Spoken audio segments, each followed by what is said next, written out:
Essa semana eu comecei um estudo exatamente sobre isso, conhecendo o Pai.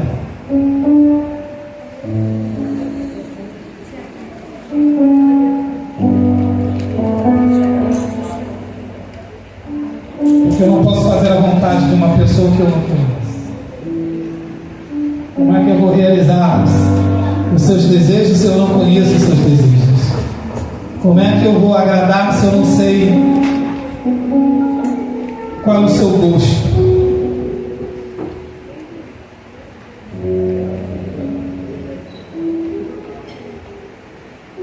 Eu já estou apaixonado por aquilo que eu já estou aprendendo. Aleluia. Aleluia. Então vamos lá. A japonesa Helena, essa semana passada, ela virou para mim e falou: não entendi muito bem o que você havia falado da semana anterior, que era terça-feira passada. Então, eu vou explicar mais um pouquinho para que todos nós possamos entender. Porque a gente não pode perder a semente. Tá? Tem aquela parábola que Jesus diz, né? Uma semente caiu no meio do caminho, a outra caiu no pedregulho, e a única semente que frutificou foi a que caiu numa boa terra. Então, se eu não compreendo a palavra, como diz a Escritura, o diabo vem e rouba a palavra. Então, começamos então o Tiago falando sobre... Aí, tá vendo? Quase ninguém lembra, Tiago, o que você disse. Qual foi o primeiro ministério? Qual o primeiro ministério? Exatamente. Qual o significado da palavra apóstolo? Enviado. Exatamente, enviado. Então o Tiago começou falando sobre apóstolo, e a gente está iniciando falando ainda sobre apóstolo, que na verdade a gente não está falando do apostolado, o que carrega no apostolado. A gente está falando sobre a pessoa que foi enviado. E o Tiago já deixou bem claro que todos que foram chamados por Deus, enviados por Deus, é um apóstolo. Por quê? Porque foi chamado. Então todos foram chamados para um propósito, é um apóstolo. É óbvio que um ministério de apóstolo, ele é derivado de uma série de coisas que vem no apostolado. Então a gente está pegando a palavra de ligar.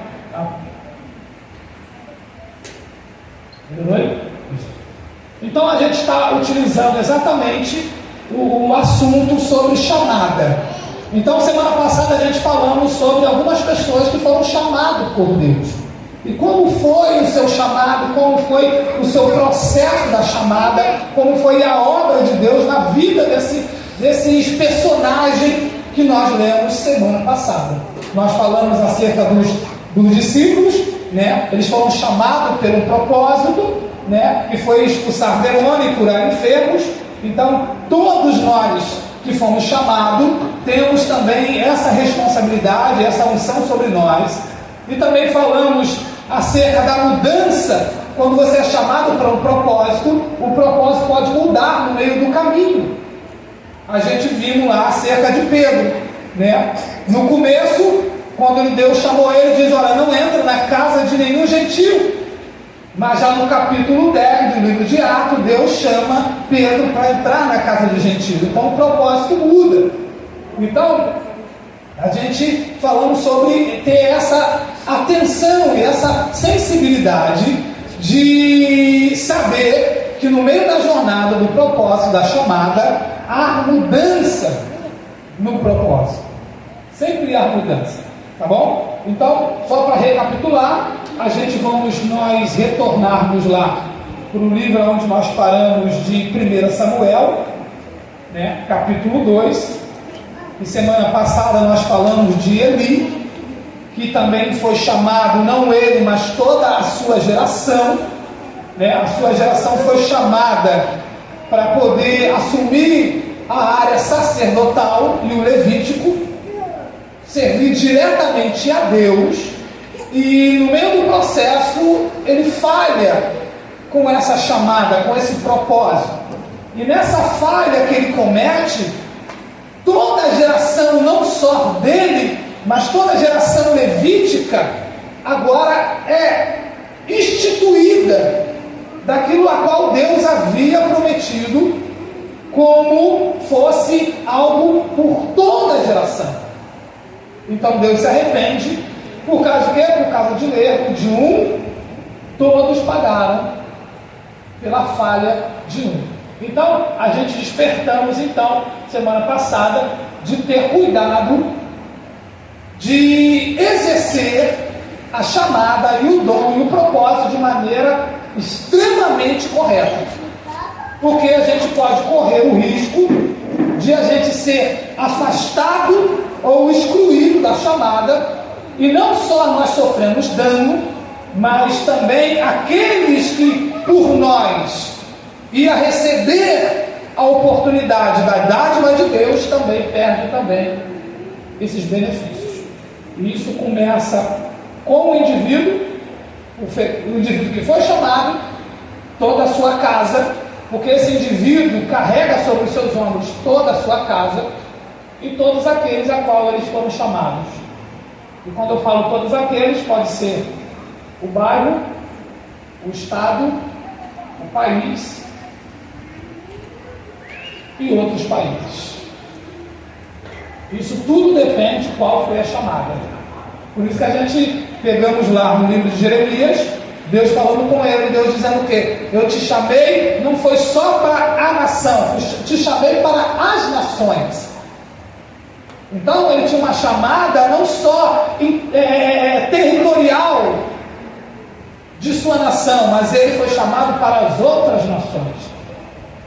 Então, se você pega o livro de Lamentações de Jeremias, você vai ver que foi duro demais quando ele decidiu a não mais falar o que Deus assim havia dito para ele falar.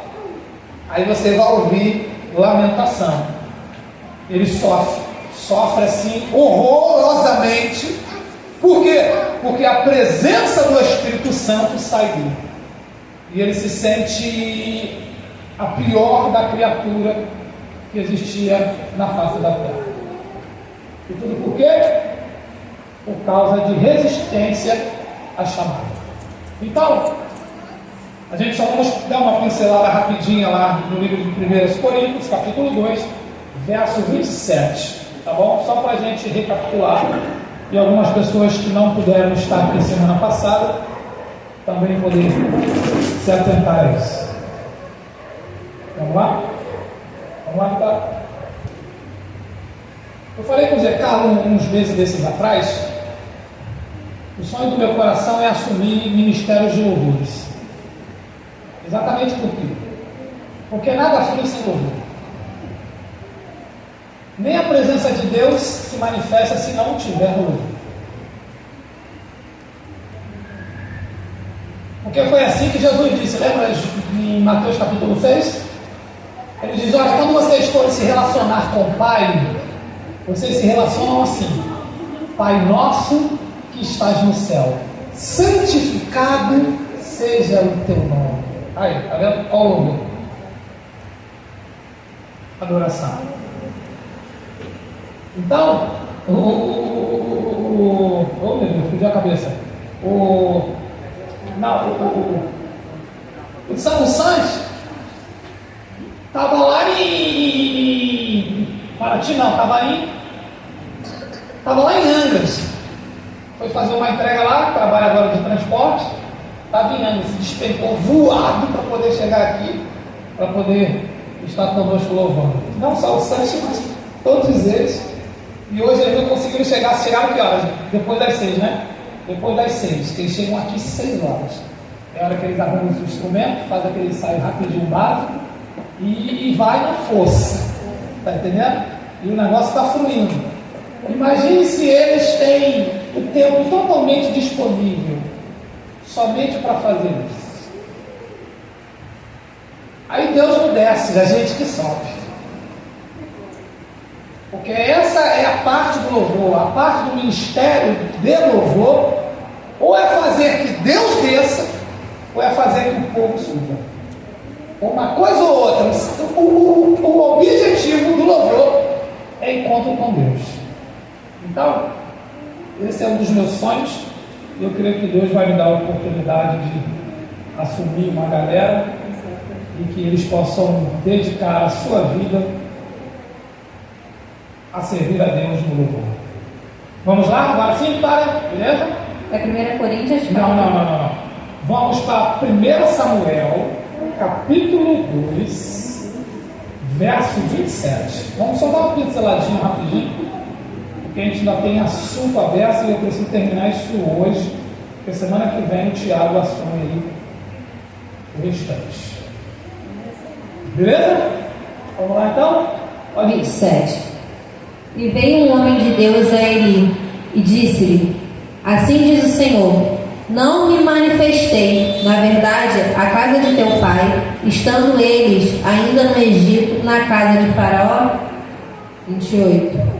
E eu o escolhi dentre todas as tribos de Israel por sacerdote, para oferecer sobre o meu altar, para acender o incenso e para trazer o éfode perante mim. E dei à casa de teu pai todas as ofertas queimadas dos filhos de Israel.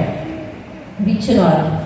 Por que pisaste o meu sacrifício e a minha oferta de alimentos, que ordenei na minha morada, e honras a teus filhos mais do que a mim, para vos engordardes do principal de todas as ofertas do meu povo de Israel? 30. Portanto, diz o Senhor de Israel: na verdade, tinha falado eu, que a tua casa e a casa de teu pai andariam diante de mim perpetualmente.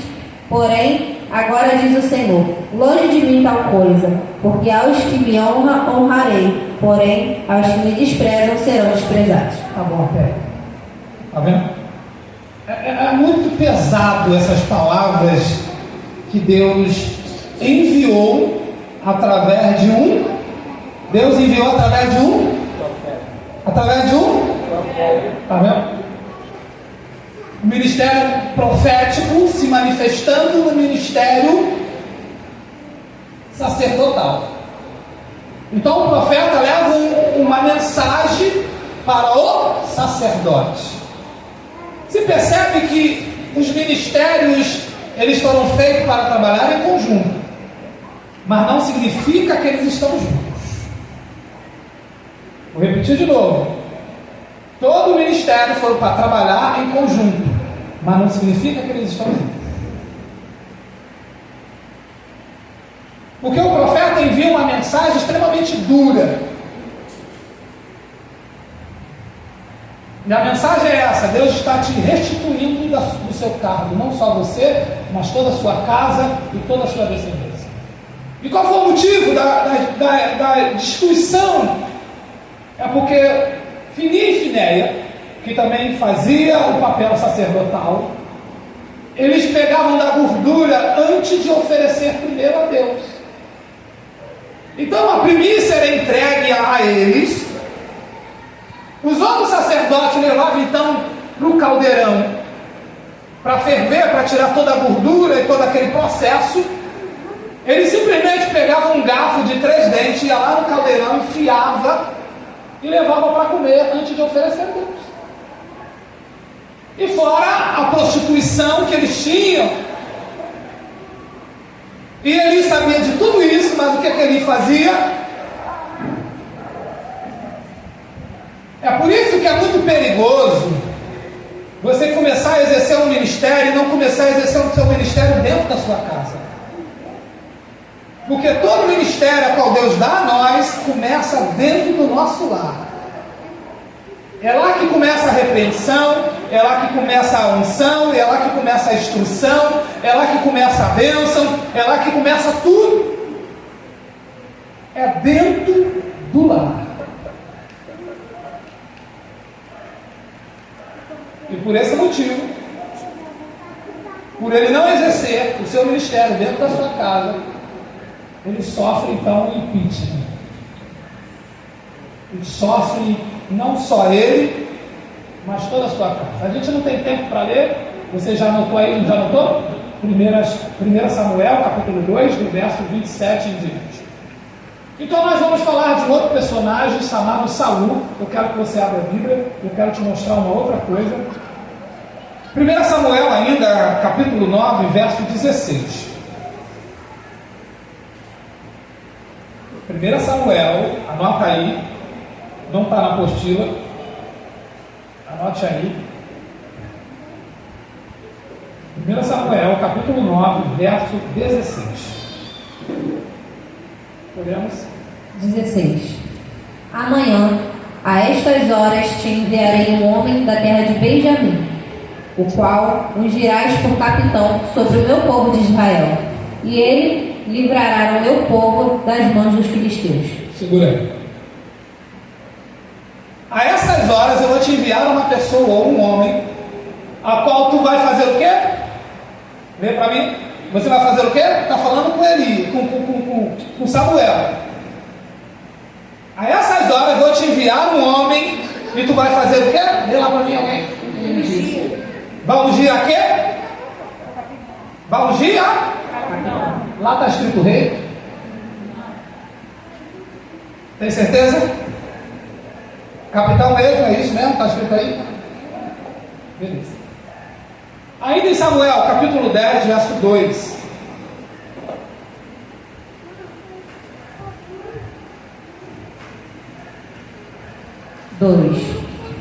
Apartando-te hoje de mim, acharás 2 homens junto ao sepulcro de Raquel, no termo de Benjamim, em Zelza, os quais te dirão: acharam-se as jumentas que fosse buscar, e eis que já o teu pai deixou o negócio das jumentas, e anda aflito por causa de vós, dizendo: que farei eu por meu filho? 3. E quando dali passares mais adiante e chegares ao carvalho de Tabor, ali te encontrarão 3 homens que vão subindo a Deus a Betel, um levando 3 cabritos e outros 3 bolos de pão e outro um odre de vinho. 4. E te perguntarão como estás, e te darão 2 pães, que tomarás das suas mãos. 5. Então chegarás ao alteiro de Deus, onde está a guarnição dos filisteus. E há de ser que, entrando ali na cidade, encontrarás um grupo de profetas que descem do alto e trazem diante de si saltérios e tambores e flautas e harpas, e eles estarão profetizando. 6. E o Espírito do Senhor se apoderará de ti, e profetizarás com eles, e tornar-te-ás um outro homem. 7. E há de ser que, quando estes sinais te vierem, faz o que achar a tua mão, porque Deus é contigo. 8. Tu, porém, descerás antes de mim a Gilgal, e eis que eu descerei a ti para sacrificar o holocausto, e para oferecer ofertas pacíficas, e ali 7 dias esperarás, até que eu venha a ti, e te declare o que hás de fazer. 9.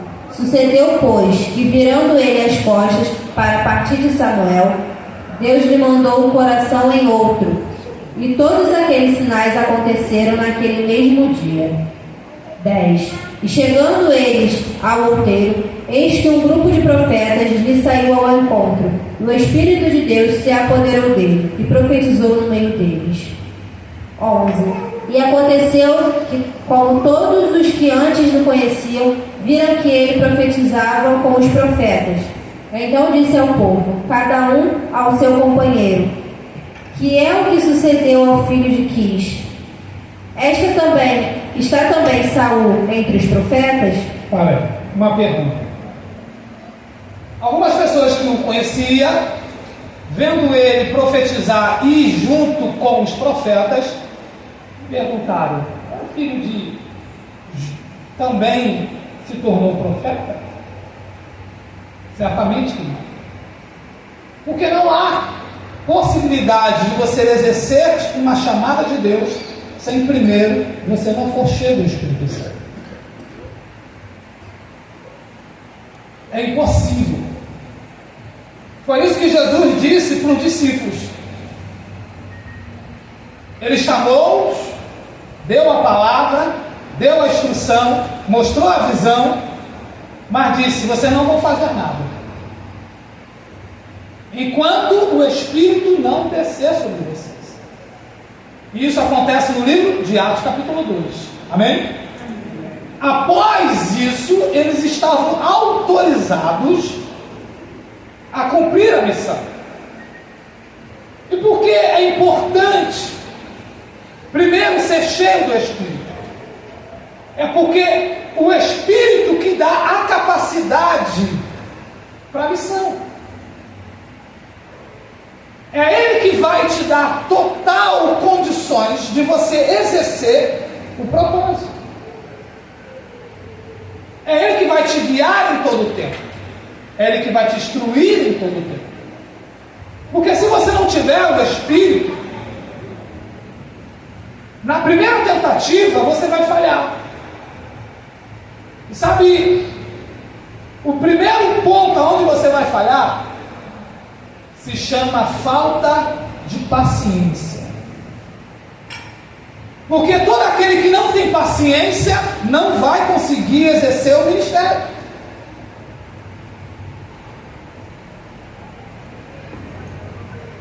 Porque o ministério, ele é feito por paciência. Não é na sua hora, não é no seu tempo, não é do seu jeito, não é da sua maneira, é do jeito do Espírito Santo. Aí a gente pega Mateus capítulo 4, a gente vai ouvir que Jesus, indo até João para se batizar, após o batismo, diz o que? O Espírito levou Jesus para o deserto. A gente não vai ouvir Jesus foi para o deserto, não. Agora Jesus não faz nada o que Ele quer. Agora só faz tudo que o Espírito conduz a fazer. Ele fica 40 dias, fazendo o que nesses 40 dias? Nada. Uma pessoa impaciente não fica 40 dias sem fazer nada. Lembra de João, capítulo 21? Disse que Pedro e os demais estavam fazendo o quê? Nada, não foi isso? O que eles resolvem fazer? Vou fazer alguma coisa. Não estou fazendo nada? Vou fazer alguma coisa. E eles foram fazer alguma coisa, não foi? Foram pescar, não foi isso que a gente lembra semana passada? Eles pescaram alguma coisa?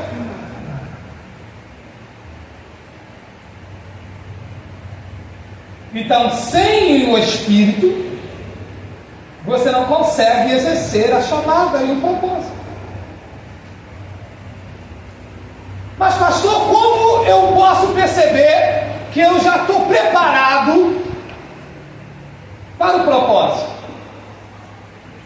Se não me falha a memória, o Tiago vai me ajudar. Gálatas, o fruto do Espírito, Gálatas 5:22, vamos lá abrir rapidinho. A gente vamos abrir um parênteses aqui. Vamos lá, Gálatas 5:22.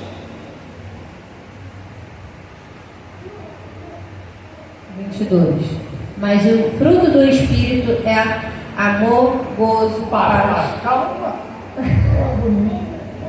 O fruto do Espírito é amor. Se você odeia alguém, você já não está pronto.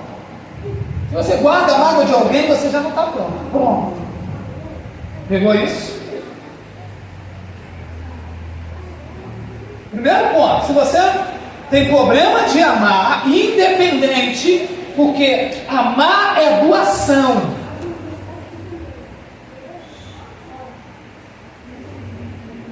Então, já coloca, já pode anotar aí. Opa, não, eu tenho esse problema ainda, eu tenho dificuldade de me perdoar e sou muito rápido de guardar mágoa. Então já pode tirar, você não está pronto. Qual outro requisito? Gozo. Você é feliz sem precisar do outro? Sabe, gozo, felicidade dentro de você. Você não precisa sentar com ninguém para ser feliz. Você não precisa estar casado com ninguém. Você não precisa estar com... Sabe? Independente se você hoje está com dinheiro, está com dívida, independente se alguém gritou com você, independente, você é feliz, independente da situação que você esteja vivendo. Se você tem essa dificuldade, então está arriscado também da lista, não está pronto também da não. Outro requisito, Vitor? Paz. Tem paz? Paz. Zen, totalmente zen.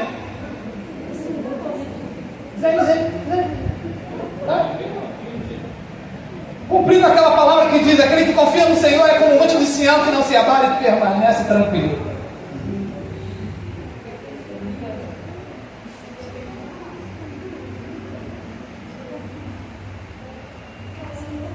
Os discípulos viviam assim. Jesus virou quando as irmãs de Lázaro mandam recado para que ele pudesse ir correndo. Jesus faz o quê? Sai correndo? Não.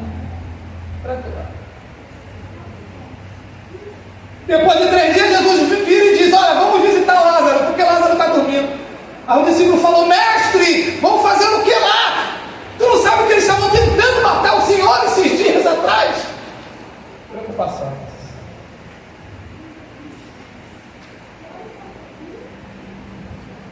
A gente precisa ter uma confiança tão inabalável em Deus.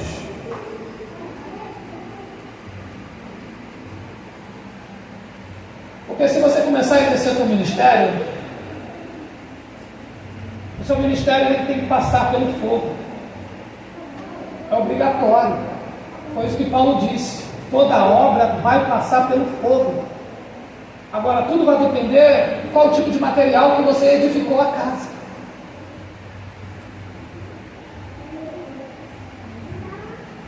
Dependendo do que está no teu coração, vai queimar.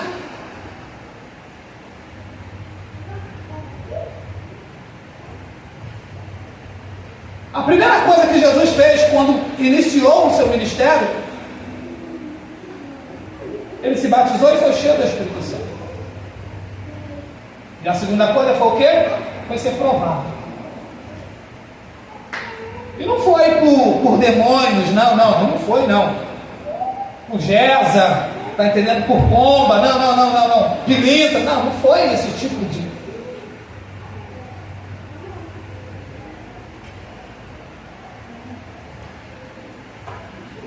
E a terceira coisa que ele fez, quando saiu do deserto,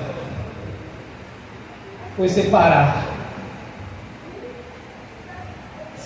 chamada de família. A sua mãe virou e disse: acabou o vinho. Ele disse para ela: o que eu tenho contigo, mulher?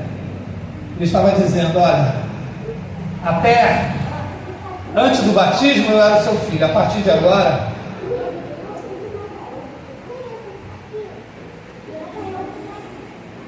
eu não estou mais autorizado a fazer a sua vontade, a não ser a vontade do meu. Precisa dividir. Para exercer o ministério, você precisa dividir. Eu costumo sempre dizer à minha esposa: não confunda. Eu sou teu esposo, eu amo de paixão.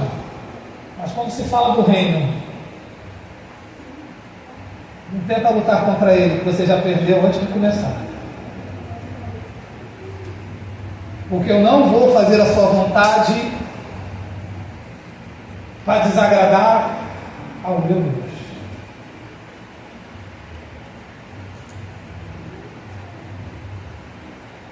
Porque foi isso que ele falou com Davi, quando Davi cometeu o adultério. Ele manda lá o profeta, e Deus vira através do profeta dizendo para ele: eu já tinha te dado um monte de mulher, se você achava que era pouco, eu tinha te dado mais. Tipo assim, por que me desobedeceu? Por causa de mulher? Se você quisesse mais, eu teria te dado mais.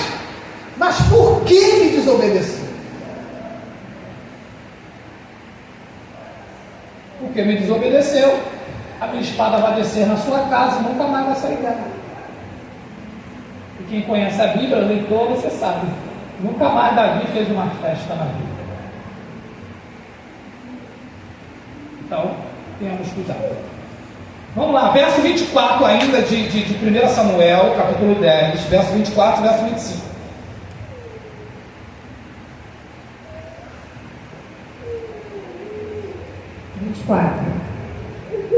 Então disse Samuel a todo o povo: vede já a quem o Senhor escolheu, pois em todo o povo não há nenhum semelhante a ele.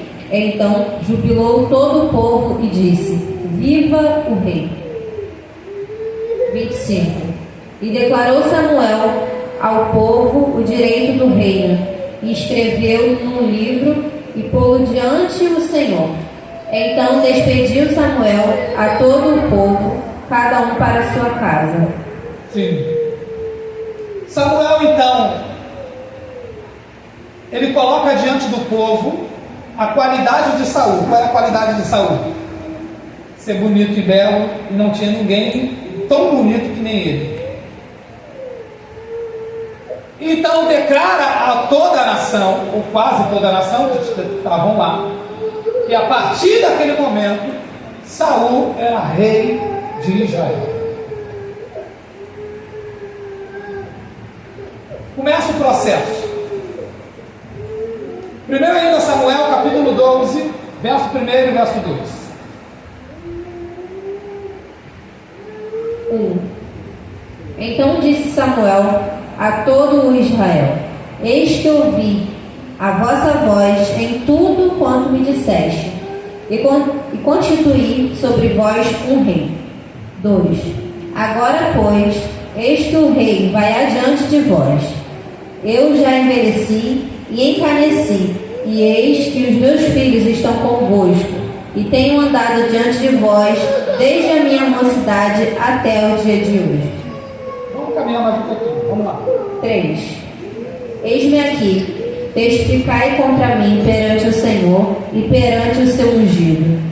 A quem o boi tomei, a quem o jumento tomei, e a quem defraudei, a quem tenho oprimido, e de cuja mão tenho recebido suborno, e com ele encobri os meus olhos, e vou restituirei. 4. Então disseram: Em nada nos defraudastes, nem oprimistes, nem recebestes coisa alguma da mão de ninguém. 5.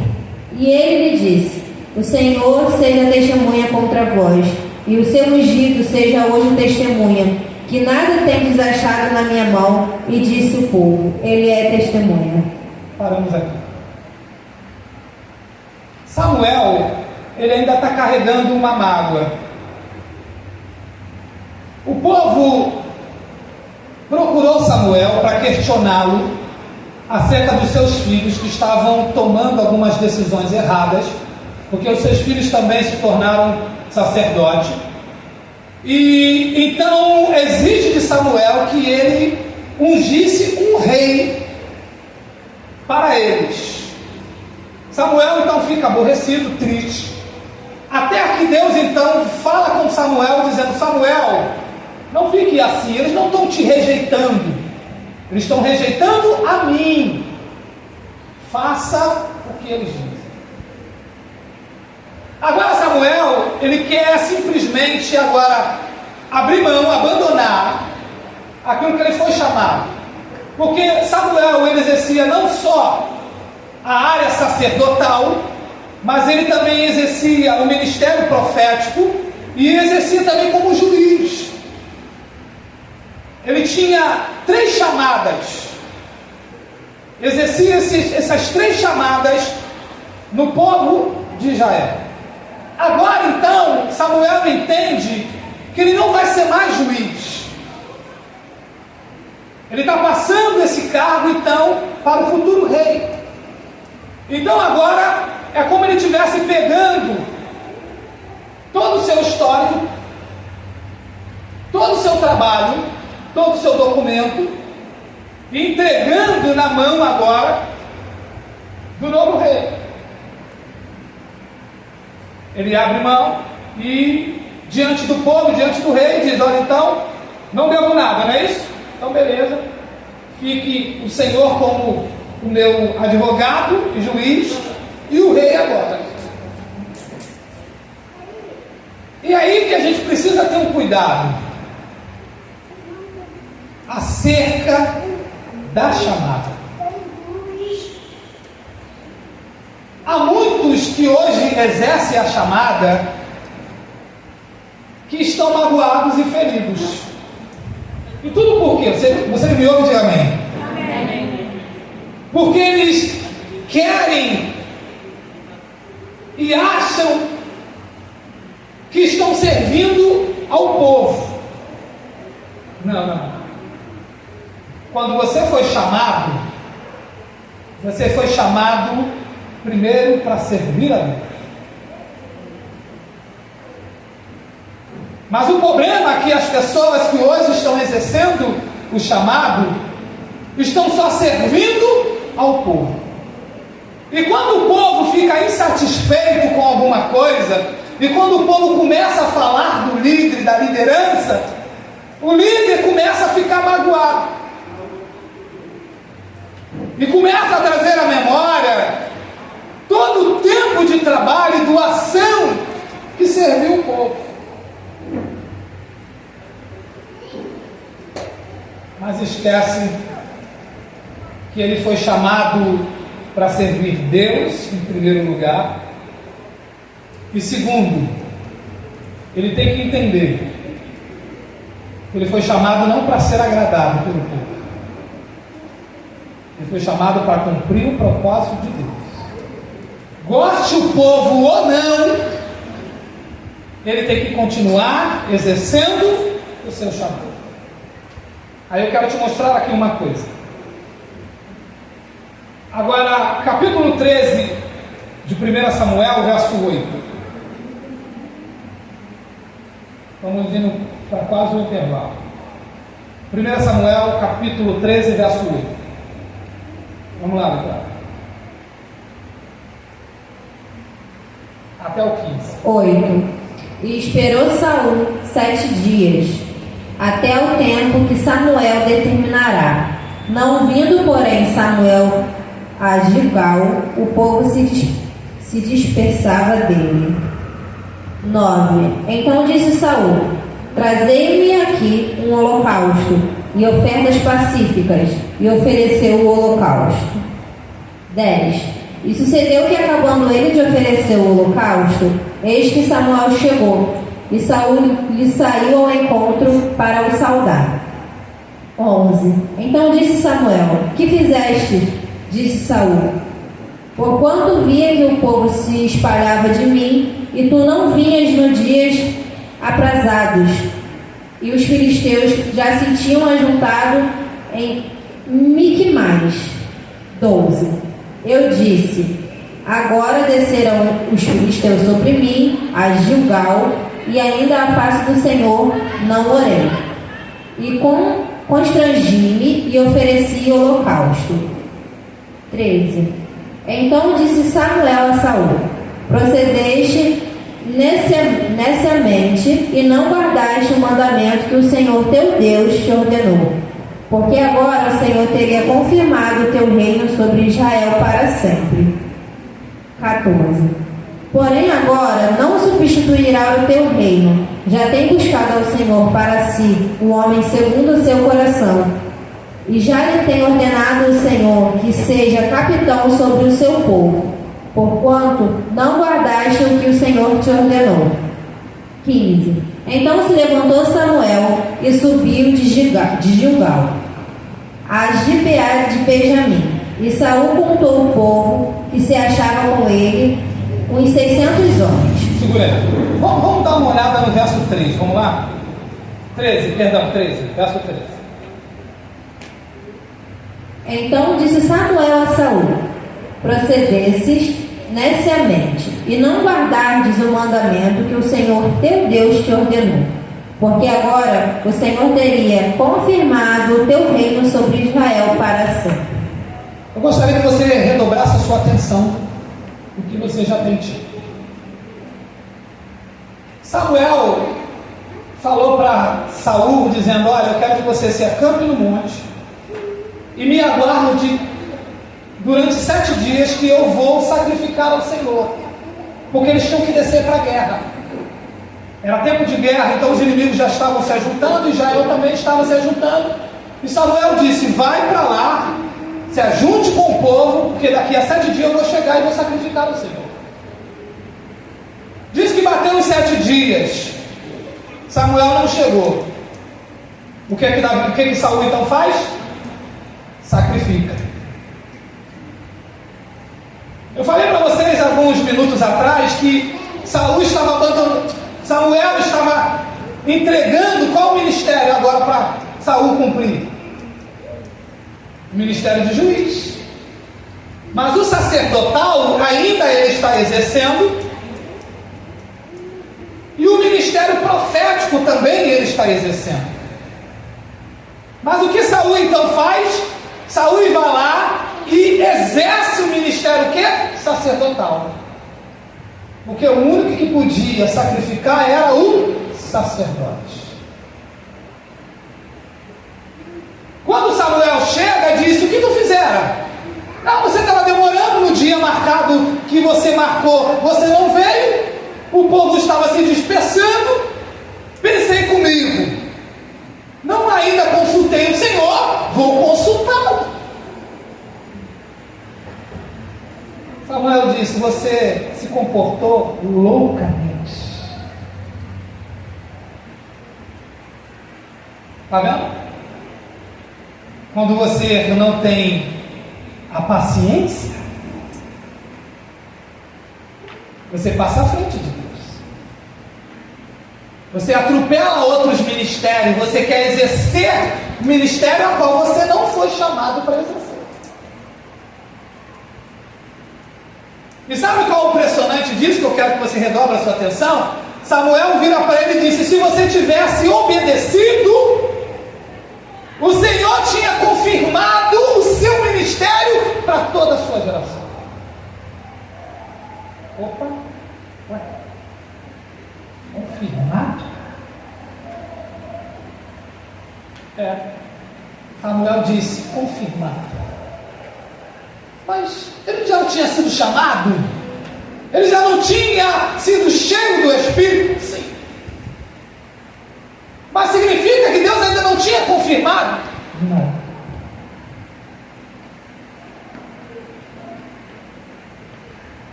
Você pode exercer o seu ministério,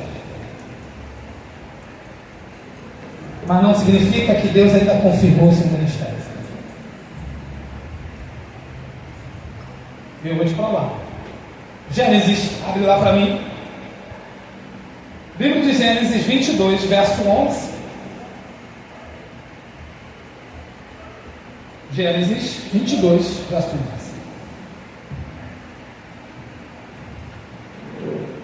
11. Mas o anjo do Senhor lhe bradou desde os céus e disse: Abraão, Abraão. E ele disse: eis-me aqui. 12. Então disse: não estendas a tua mão sobre o moço e não lhe faças nada, porquanto agora sei que temes a Deus, e não me negaste o teu filho, o teu único filho. 13. Não, segurei. Todo mundo conhece, não é isso? Abraão vai sacrificar Isaac. O anjo então brada no céu, porque ele já ia meter o cutelo. O anjo brada e diz: não faça isso.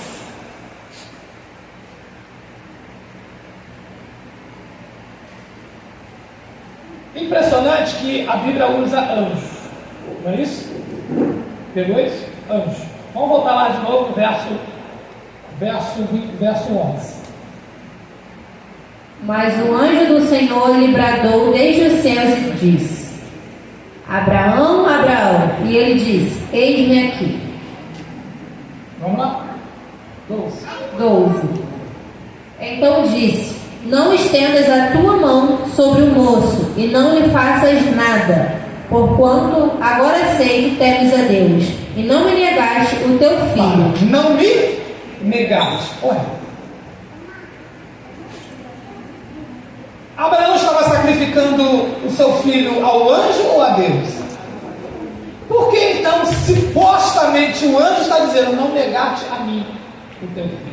Porque não era o anjo, era um da Trindade. Era um da Trindade que agora está levando Abraão ao último nível do estágio do seu ministério. Era a última prova de Abraão. Um dos três ficou para o final, ou o Pai, ou o Espírito Santo, ou o Senhor Jesus. da vida ministerial, você é aprovado pelos teus. Agora sei que tu tens a Deus. Então possivelmente não foi o pai. Concorda comigo? Agora sei que tu tens a Deus e não negaste o teu filho. Possivelmente o Senhor Jesus ou o Espírito Santo.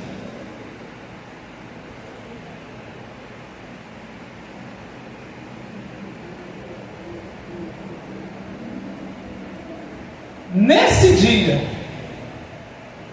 possivelmente não foi só confirmado a promessa na vida de Abraão, mas também foi confirmado a vinda do Senhor Jesus para morrer na terra.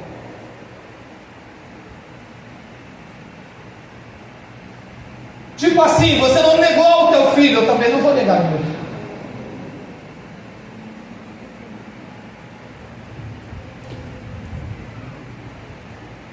Exatamente por quê?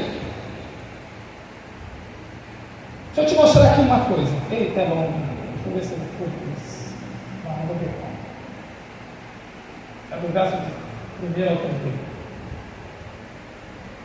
Porque a promessa que Deus fez a Abraão, isso está lá no livro de Gênesis 17, do 1 ao 31. Deus vira para Abraão e disse: a minha promessa contigo é: tu vais ser Deus na terra, e toda a sua geração. Deus está dando a Abraão e toda a sua geração o direito de governar e reger a terra, como assim havia dado a Adão no princípio.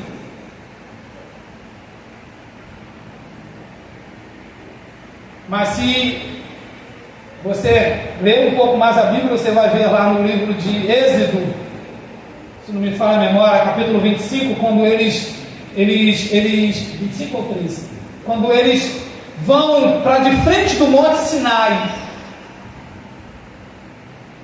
e Deus então começa a dizer, falar para eles: olha, eu quero que vocês me representam na terra.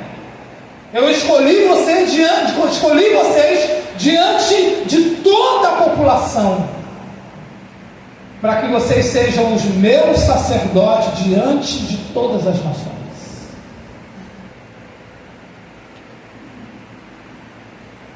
O desejo de Deus era que Israel fosse representante de Deus na terra para todas as outras nações. E todo leitor da Bíblia sabe que quando eles começaram a ouvir o barulho da buzina, o fogo caindo, a terra tremendo e aquela voz de relâmpago descendo, diz que eles tremeram, que pareciam que eles iam morrer. E o que é que eles fazem? Eles rejeitam a chamada. Eles gritam dizendo: Moisés, não queremos mais ouvir Deus falar conosco. Fala tu com Deus e você fala conosco, porque nós não queremos mais ouvir. Então só a tribo de Levi se tornou representante para exercer o ministério. É por esse motivo que você precisa não ter medo. E é por esse motivo que Deus disse que Ele não nos deu o espírito de medo, mas de coragem e de honra. Exatamente. Para que nós tenhamos total capacidade de exercer a chamada. Voltando de novo lá, volta lá para 1 Samuel, o capítulo 13. A gente paramos no verso 13, não foi isso? Foi. Volta lá, 1 Samuel, capítulo 13.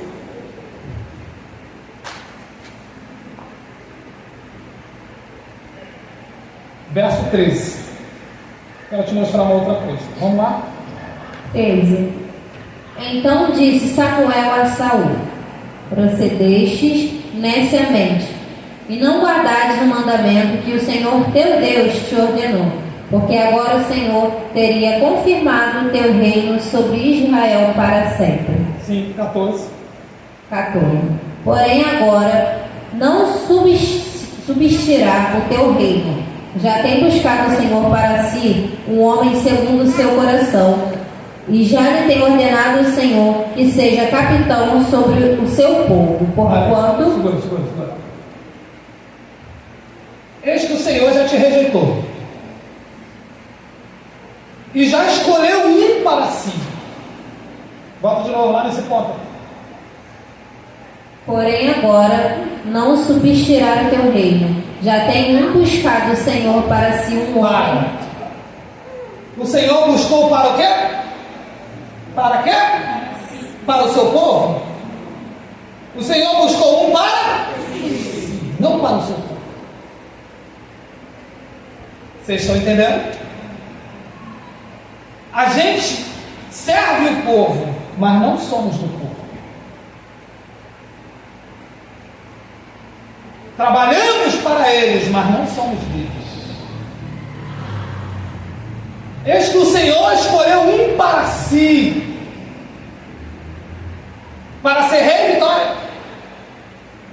Para ser o quê? Lê para eles. Que seja capitão sobre o seu povo. Davi se tornou rei, sim ou não? Mas quando Deus o chama, chama como?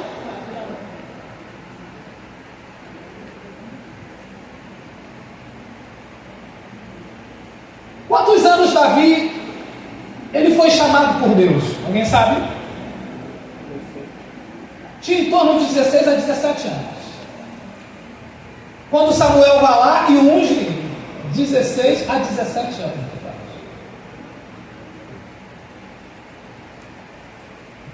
Com quantos anos você sabe quando Davi assumiu o reinado? Sabe?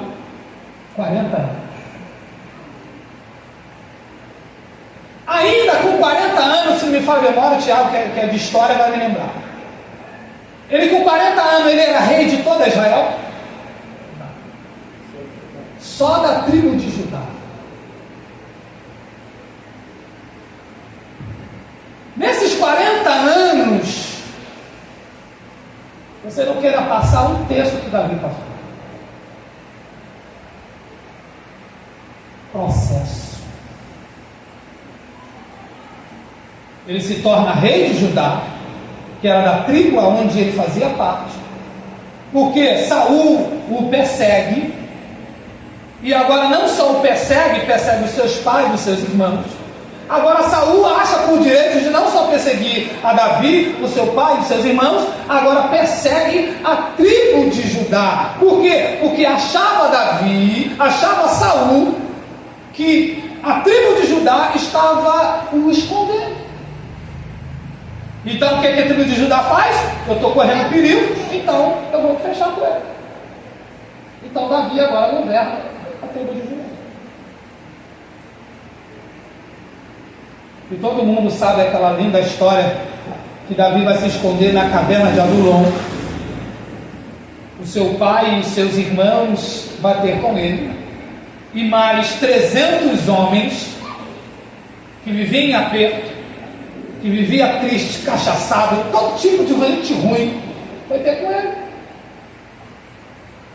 Aí o que é que Davi faz? A Bíblia diz que Davi vai pegar o seu pai e a sua mãe, vai levar até um outro rei, e vira para ele e diz: olha, eu gostaria que você deixasse meu pai e minha mãe aqui, até que eu saiba o que o Senhor tem para comigo. Ele tomou uma decisão, Davi? Não. Agora eu tenho 300 homens, agora eu vou... Não.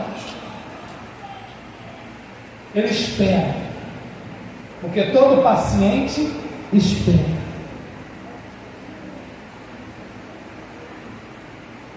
Deixa meu pai e minha mãe aqui para não correr perigo, enquanto eu vou buscar o Senhor para saber o que Ele quer de mim. Eu não vou tomar decisão, eu não vou fazer nada sem antes Deus falar comigo.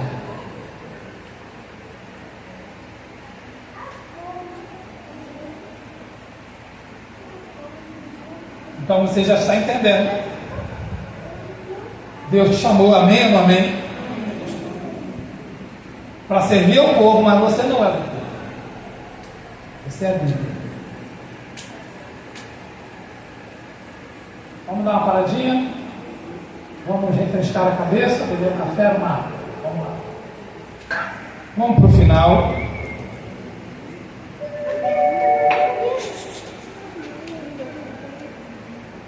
Reflexão. Livro de cantar, livro de...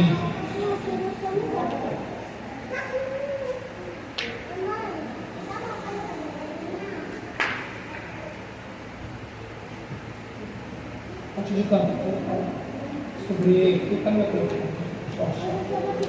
Eclesiastes. Livro de Eclesiastes, capítulo 7, verso 8 e verso 9. Livro de Eclesiastes, capítulo 7, verso 8 e verso 9. Reflexão. Vamos lá. 8. Melhor é o fim das coisas do que o princípio delas. Melhor é o paciente de espírito do que o altivo de espírito. 9. Segura aí, primeiro. Preste bem atenção.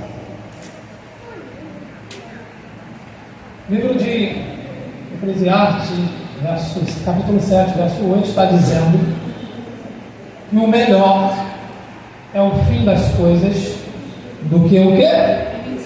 Do início dela. Deus não fica impressionado com aquilo que começa. Porque todo mundo pode começar bem. Deus está interessado com o final. Então, você pode ministrar para um país inteiro, mas no meio do caminho você pode parar. Você pode falar para 50 mil pessoas no estado. Deus não está se importando com isso. Um dia perguntaram ao Billy Graham, e disseram: Billy Graham, qual foi a sua maior luta que você teve no seu ministério? Disse que ele parou e pensou. E a pessoa que fez a pergunta se antecipou e disse: foi mulher? Foi dinheiro? Foi fama? Ele virou e respondeu: não. A minha maior luta foi eu continuar orando. Eu fiz-me entender que eu precisava orar diariamente.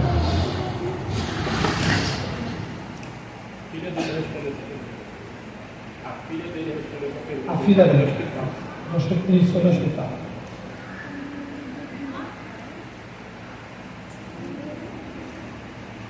Cuidado com a fama, cuidado com os aplausos, cuidado com os elogios. É uma arma que derruba o ministério. Você pode ser bom o que for, você pode ser o melhor da sua época, mas não significa que você já chegou no final.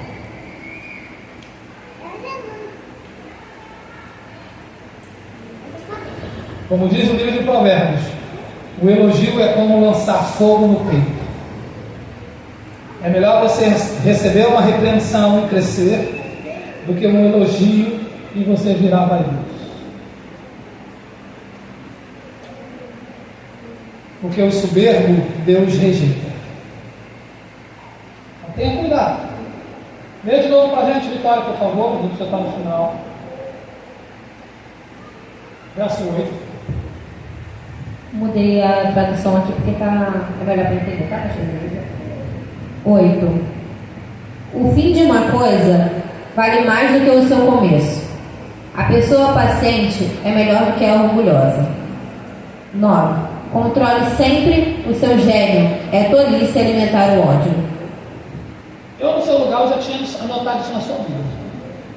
Assim, bem grande, assim, bem grande. Deus falou. Você nunca mais vai esquecer. Por quê? Você não pode esquecer disso. Porque você vai chegar em lugares grandes. Você vai sentar diante de príncipes e princesas. E é neste lugar que a vaidade se manifesta. Multidões vão lhe aplaudir e vão dizer: essa mulher é de Deus.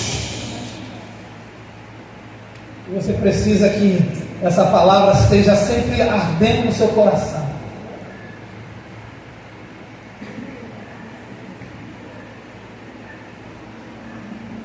Porque eu tenho certeza que quando Deus te chamou, Ele disse para você: eu tenho uma grande obra na sua vida. Grande obra na sua vida.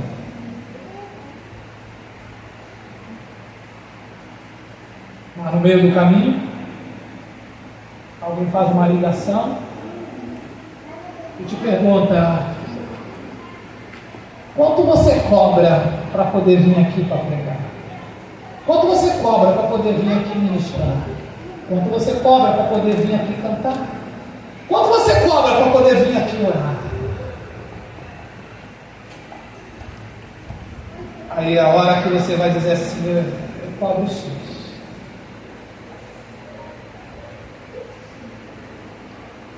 Olha, comprei essa passagem aqui já de avião, ida e volta, e a hospedagem aqui no hotel. Posso marcar com você para data tal, dia tal, assim, assim, assim, uma semana aqui? Aqui a igreja tem 15 mil membros. Aí você, antes de falar com Deus, você diz: está marcado. Deus te enviou? Deus te mandou?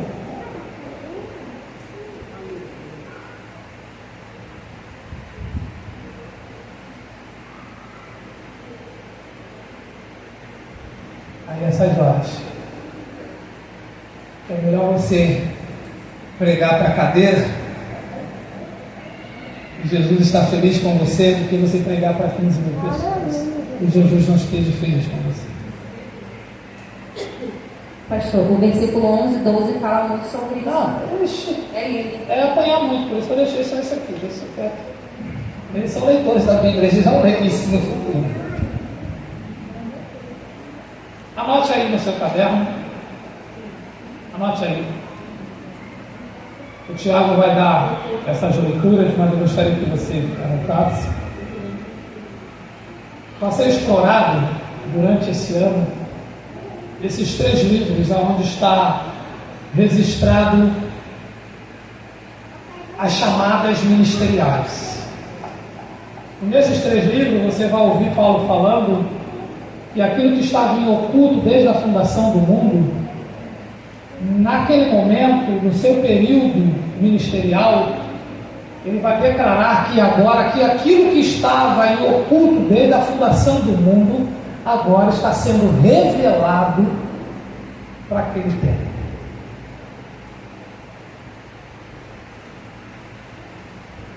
Deus deu a graça a Paulo de revelar coisas que antes da fundação do mundo ainda não havia dito, feito ou muito menos revelado. Mas agora Deus quer revelar, Deus quer falar, Deus quer manifestar aquilo que a qual ninguém na terra ainda havia ouvido, visto ou feito. E aí é emblemático, é complicado você falar coisa que ninguém ainda falou, porque existe pessoas que acham que Deus ainda é um Deus que já cumpriu todas as coisas e Ele não pode fazer nada novo, porque aquilo que é novo não vem de Deus. E se Deus está te chamando para essa geração, segundo diz alguns historiadores, esse tempo que nós vivemos é o último tempo. A geração que vai vir, que são os nossos filhos, é a geração do arrebatamento. Então Deus precisa avivar nesse tempo para que no tempo do arrebatamento as pessoas estejam totalmente esclarecidas. Deus vai usar as nossas vidas para preparar um novo futuro, para que quando a vida de Jesus voltar, não estejam os nossos filhos prostrados diante de Deus. Então anote aí. Livro de Romanos, capítulo 12. Se inicia no verso 3, a chamada. E no livro de Romanos, capítulo 12, quem faz essa chamada é o Deus Pai. Anota aí. Anotou? Chamada. Deus Pai. Anota aí. Ele que faz essa vocação no livro de Romanos, capítulo 12. Livro de 1 Coríntios, capítulo 12 também, no verso 7. 1 Coríntios, anota aí, capítulo 12, verso 7. Quem faz a chamada é o Espírito Santo. 1 Coríntios, capítulo 12, verso 7. Quem faz a chamada é o Espírito Santo. Livro de Efésios, capítulo 4, versículo 7. Quem faz a chamada é Yeshua, Jesus. Efésios, capítulo 4, versículo 7. Jesus faz a chamada.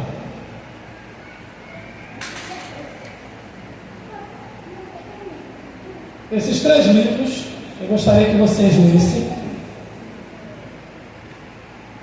Esse capítulo em particular que eu lhe passei, para que você entenda que os 3 chamam para o ministério. Os 3 chamam para o apostolado. E é por esse motivo que o seu relacionamento às vezes vai ser maior com um deles. É como a gente já falamos em aula anterior, aquele que você chama mais, possivelmente é esse que lhe chamou. Então, aquele que você sempre está falando, chamando em oração, provavelmente é esse que lhe chamou. Então você vai estudar exatamente essa pessoa a qual você chama, e você vai ver lá quais são as chamadas deles. Vou repetir de novo. Aquele que você ora mais, aquele que você fala mais em oração, é esse, possivelmente, a qual lhe chamou para o ministério. Talvez você me pergunte, pastor, posso ser chamado por 2 ou pelos 3? Sim. É aquilo que a gente vimos anteriormente, que Samuel tinha o quê? 3 chamados: profeta, sacerdote e juiz.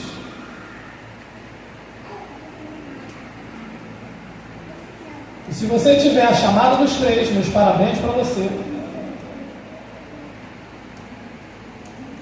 O seu cargo é muito mais difícil.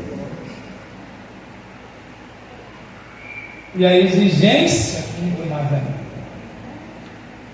Mas o mais importante de tudo isso, o relacionamento com os 3 é mais profundo. Você então vai conseguir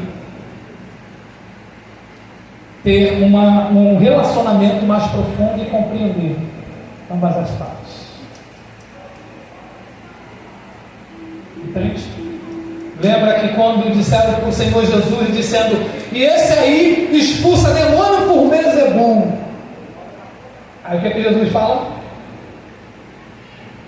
Filhão, triste para você, porque quem faz essa obra não sou eu, é quem?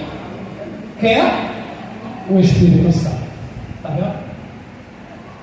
Ele disse, não sou eu. Você pode pecar contra mim, pode pecar contra o Pai, mas isso que você disse, foi contra o Espírito Santo, porque é pelo dedo de Deus que eu expulso demônios, e era pelo Espírito Santo. Está vendo? Então, existe essa natureza, sabe, se manifestando, dos três se movendo. Então é importante você descobrir, mediante, esse já é um passo para você já descobrir, entendeu? Através de quem você foi chamado para o ministério. Então você descobrindo, você agora vai passar a buscá-lo com mais intensidade, para que você descubra qual é de fato a missão que Deus te chamou para executar aqui na terra. E depois que você descobrir isso, filho, você está pronto para morrer. Nada mais te incomoda.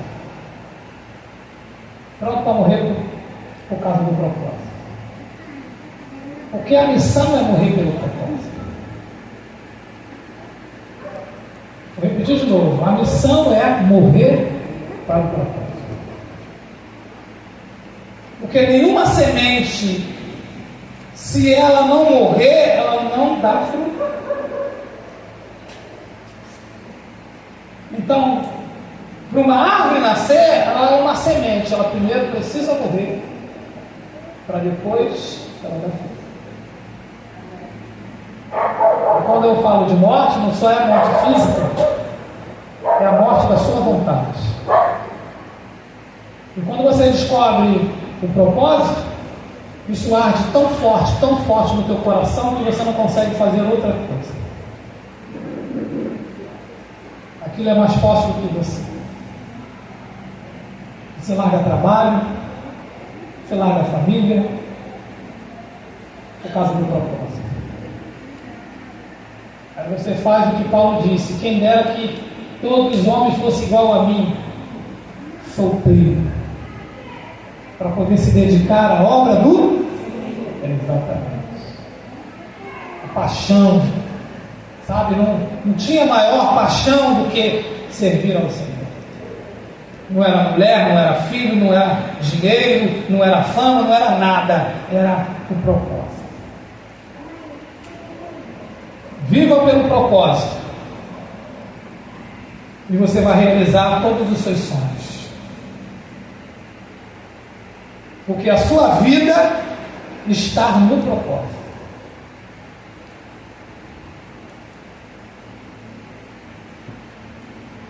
Viva o propósito, e você vai viver a sua vida. Amém?